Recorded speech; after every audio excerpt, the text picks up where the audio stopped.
ഇങ്ങെത്തിയോ? എന്നാ പറയാനാ, ഞാനിങ്ങെത്താൻ കുറച്ച് വൈകിപ്പോയെന്നേ.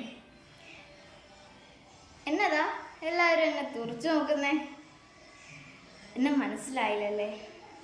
ഞാനാണ് ബഷീറിൻ്റെ പ്രേമലേഖനം എന്ന കൃതിയിലെ സാറാമ്മ.